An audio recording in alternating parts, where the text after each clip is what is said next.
তো ভিডিওতে আমি মূলত তুলে ধরেছি আমার ঢাকা থেকে দুবাইয়ের যে যাত্রা, কলম্বোতে যাত্রা বিরতি ও বাংলাদেশ, শ্রীলঙ্কা এবং দুবাইয়ের এয়ারপোর্টের কিছু মুহূর্ত। তো দেখতে থাকুন। এখান থেকে আমি আমার দুবাইয়ের যাত্রা শুরু করি ঢাকা আন্তর্জাতিক বিমানবন্দর থেকে।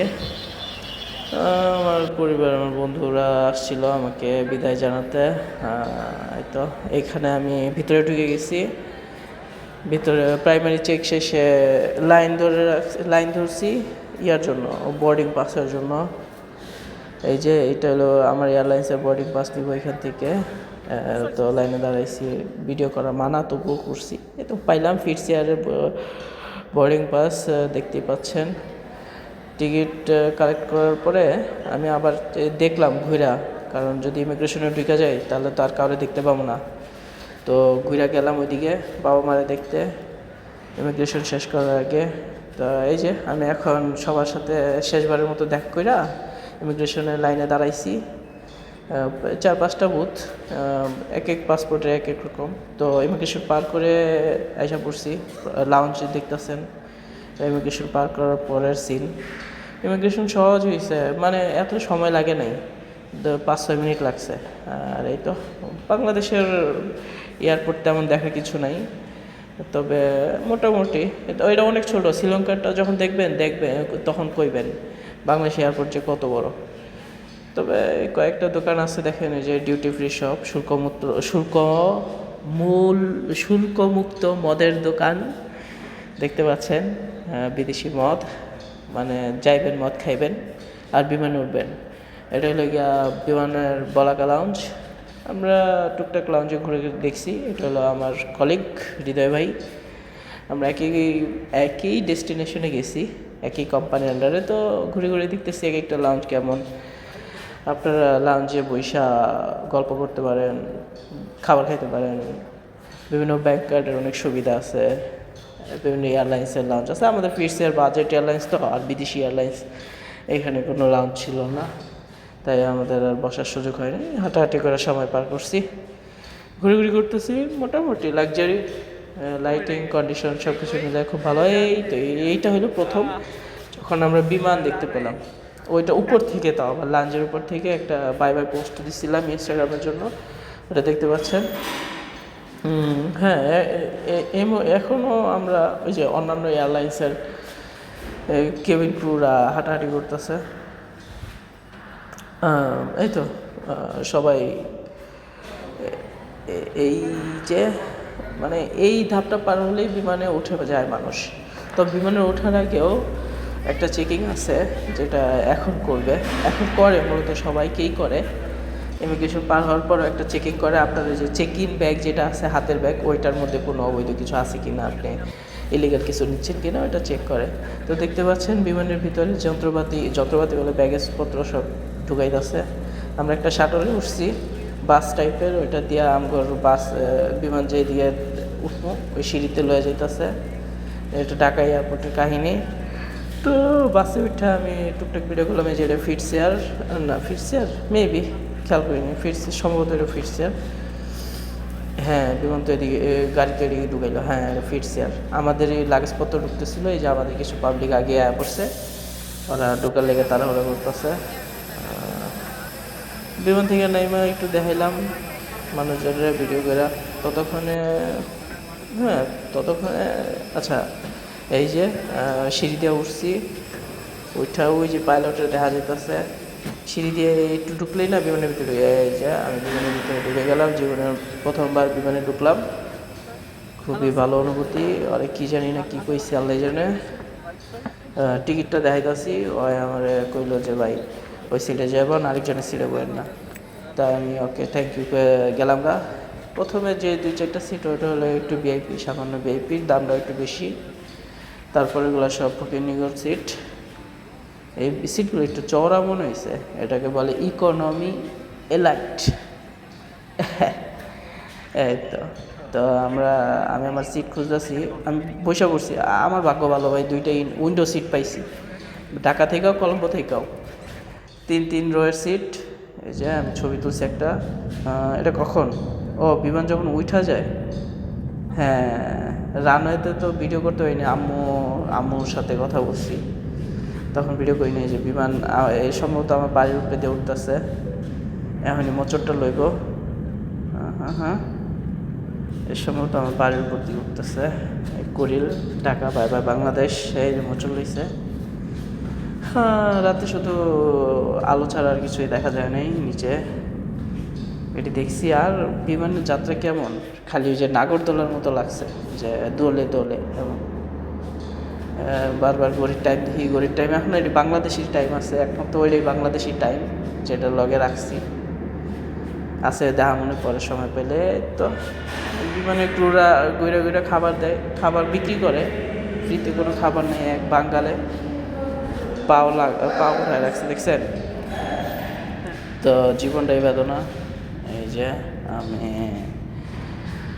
আমাকে বিমান যাইতেছে রাইতের আধারে, সম্ভবত এই সময়টাতে বাংলাদেশ পার করতেছিলাম নাকি, না আমি শ্রীলঙ্কার এয়ারপোর্টের কাছাকাছি নামতেছি। এই যে দেখছেন শ্রীলঙ্কা এয়ারপোর্টের কাছাকাছি নেমে গেলাম। শ্রীলঙ্কা এয়ারপোর্টে ল্যান্ডিং খুব স্মুথ ছিল। এই যে দিনের বেলা, দিনের আলোতে শ্রীলঙ্কা এয়ারপোর্টে দেখাচ্ছি। এক জায়গায় বসার জায়গা ছিল, বৈশা ভিডিও করলাম।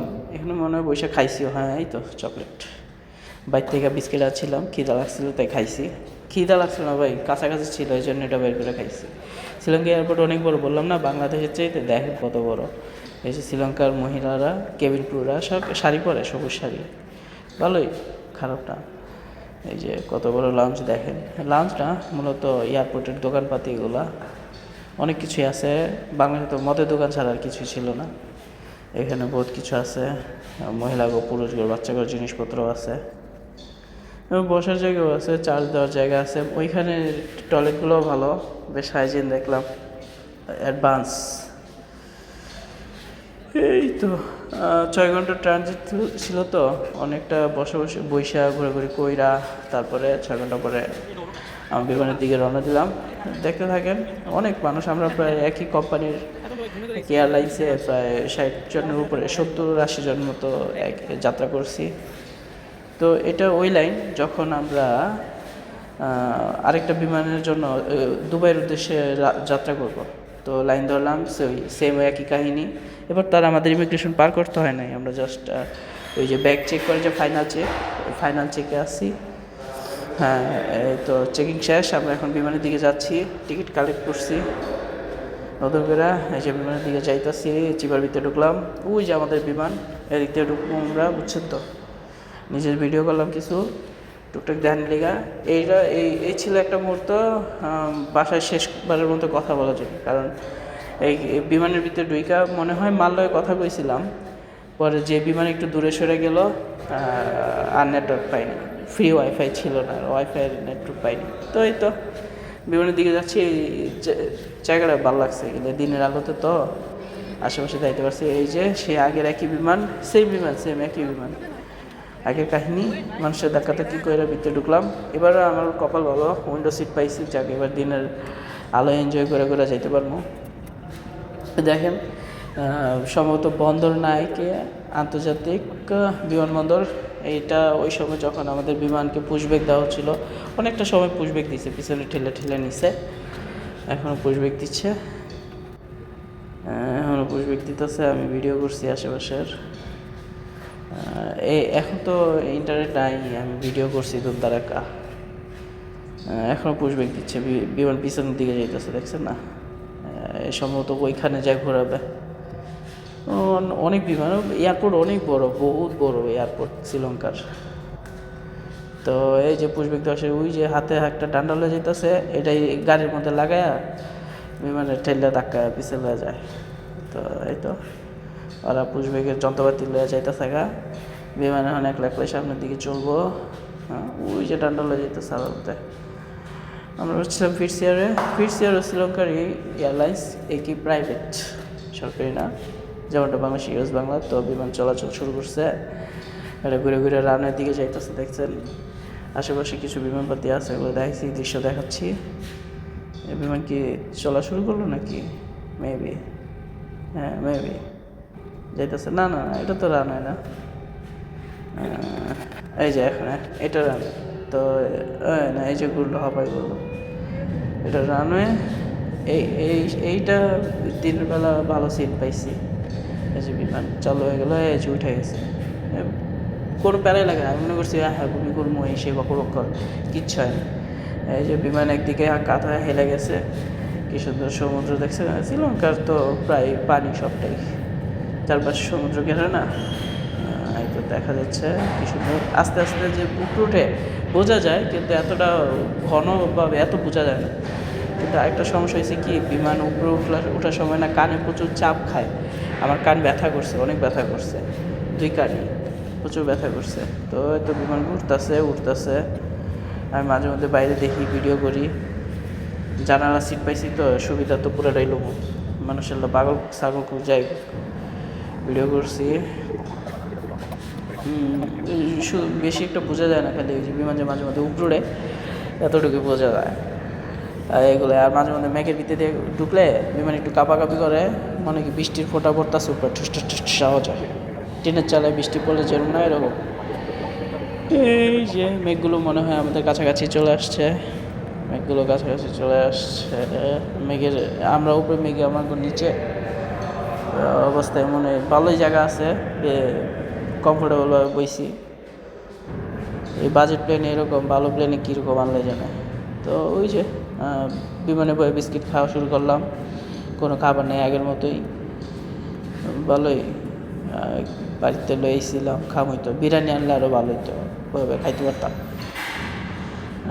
বিমান যাইতেছে মানে 10 কিলোমিটার উপরে দিয়ে যাইতেছে, আমার সময় ভিডিও করা। পাকটা ভালো মতো দেখতেছিলাম, নাট বল্টু ঠিক আছে নাকি, খুলে টুলে গেলে তো কাম সারছে একবারে। এবারে ছবি তুললাম, মন বইরে তুলছি, ভিডিও করছি। সামনে কালো মেঘ দেখা যায়, আস্তে আস্তে আমরা মেঘের ভিতরে ঢুকে যাবো।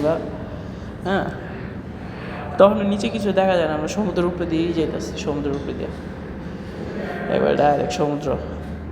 ওই যে নিচে কিছু পাহাড় দেখা যায়, এগুলো সম্ভবত ওই যে আমরা ওমান, হ্যাঁ মেবি ওমান, নয়তো ভারতের ওই যে রাজস্থান শেষ এক কোনায় আছে না, এখানে দিয়ে ঢুকছিলাম। বিমান মনে কাঁপাকাঁপি করতেছে, মেঘের ভিতরে ঢুকে গেছিল গা, মনে নাই কী হয়েছিল, বয়স তো দিতেছি পরে যখন বানাইতেছি। এই যে আমরা নেমে যেতেছি আস্তে আস্তে, কাছাকাছি আয় পড়ছি, বিমান বহুত নিচে নামাইছে। এই খেজুরের বাগান দেখা যায়, এটা সম্ভবত ওই শারজার দিকটা, এটাই শারজার দিকটা। এই যে বক্কর চক্কর বিমান দেখা যায়, ভেরি নাইস। বিমান নামতেছে, ল্যান্ডিং অনেক ভালো হয়েছিল বলা যায়, একটু জাকেও খাইনি, একদম দেখছেন কত স্মুথ, ভালোই। আশা করলাম দুবাইতে, ফিলিংস ভালোই। জাস্ট দোয়া করছিলাম আল্লাহর কাছে যে আল্লাহ যাতে সহি সালামতে পৌঁছাতে পারি। এই তো ওই যে সময়টাতে ল্যান্ডিং করলো মনে করছি যে যাক আলহামদুলিল্লাহ পৌঁছাইছি।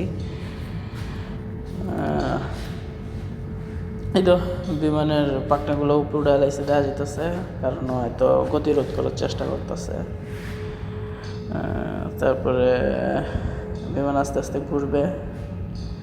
ঘুরে আমাদের সবাই নামাই দিব এক পর্যায়ে। অন্যান্য বিমানগুলা রানওয়ের অন্য পাশে খারাপ হয়েছে, ওগুলো উঠার লেগা কিছু বিমান ট্যাক্সি করে রাখছে অন্য পাশে। দুবাই এয়ারপোর্ট অনেক বড়, তো মনে হয় 4টা রানওয়ে ওইখানে, অনেক বড় এয়ারপোর্ট, আন্তর্জাতিক এয়ারপোর্ট, তো পৃথিবীর র্যাঙ্কে আছে এয়ারপোর্ট, বাংলাদেশের মতো না।